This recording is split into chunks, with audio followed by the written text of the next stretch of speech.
கேரள மாநிலம் வயநாடு நிலச்சரிவில் உயிரிழந்தோர் எண்ணிக்கை 291 உயர்ந்துள்ளது. இதனிடையே பாதிக்கப்பட்ட பகுதிகளை ராகுல் காந்தி நேரில் பார்வையிட்டு முகாம்களில் தங்கியுள்ளவர்களுக்கு ஆறுதல் கூறினார்.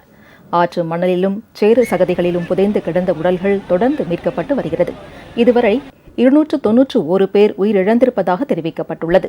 சூரல் மலைப்பகுதியில் 500க்கும் மேற்பட்டோர் மண்ணில் புதைந்திருப்பதாக கூறப்படுகிறது.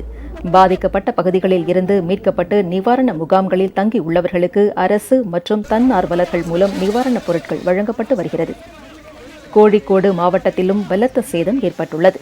வெள்ளம் பெருக்கெடுத்து ஓடியதால் உடைந்த பாலங்களை சீர் செய்யும் பணியிலும் தற்காலிக பாலங்களை அமைத்தும் மீட்புப் பணிகளை விரைவுபடுத்தும் பணியிலும் தேசிய பேரிடர் மீட்புப் படையினர் கவனம் செலுத்தி வருகின்றனர். மத்திய அமைச்சர் ஜார்ஜ் குரியன், கேரள மாநில அமைச்சர்கள் உள்ளிட்டோர் மலப்புரம் மற்றும் கோழிக்கோடு பகுதிகளிலும் நடைபெறும் மீட்புப் பணிகளை பார்வையிட்டு துரிதப்படுத்தி வருகிறார்கள். காலை முதலே இந்த பணிகள் தீவிரமாக நடைபெற்று வருகிறது. அமைச்சர்கள் அங்கேயே முகாமிட்டு பணிகளை கண்காணித்து வருகின்றனர். முன்னதாக வயநாட்டில் நிலச்சரிவு ஏற்பட்ட பகுதிகளை முதலமைச்சர் பினராயி விஜயன் ஹெலிகாப்டர் மூலம் பார்வையிட்டார். அவருடன் கேரள மாநில அதிகாரிகளும் பேரிடர் மீட்புப் படை அதிகாரிகளும் சென்றனர். பாதிப்புகள் குறித்தும் பாதிக்கப்பட்ட பகுதிகளில் நடைபெறும் மீட்பு நடவடிக்கைகளையும் அவர்கள் ஆய்வு செய்தார்கள். இதனிடையே காங்கிரஸ் எம்பி ராகுல் காந்தியும் பிரியங்கா காந்தியும் நிலச்சரிவால் கடுமையாக பாதிக்கப்பட்ட மேப்பாடி, சூரல் மலைப்பகுதிகளுக்கு சென்று பார்வையிட்டனர். பின்னர் நிவாரண முகாம்களில் தங்க வைக்கப்பட்டுள்ள மக்களையும் சந்தித்து ஆறுதல் தெரிவித்தனர். மக்களோடு மக்களாக துணையாக இருப்பதாகவும் வயநாடு மக்களுக்கு தேவையான அனைத்து உதவிகளையும் செய்ய இருப்பதாகவும் சமூக வலைதளத்தில் ராகுல் பதிவிட்டுள்ளார்.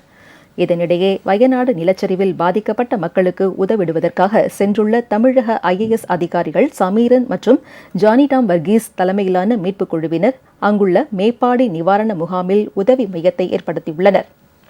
மீட்புக் குழுவின் உதவி தேவைப்படுவோர் 9894357299 93472307 என்ற எண்களில் தொடர்பு கொள்ளலாம் என்று தமிழக அரசு தெரிவித்துள்ளது.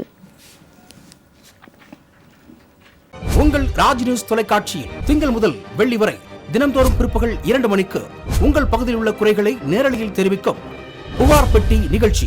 பங்கு பெறுங்கள், பயனடையுங்கள், காணத் தவறாதீர்கள்.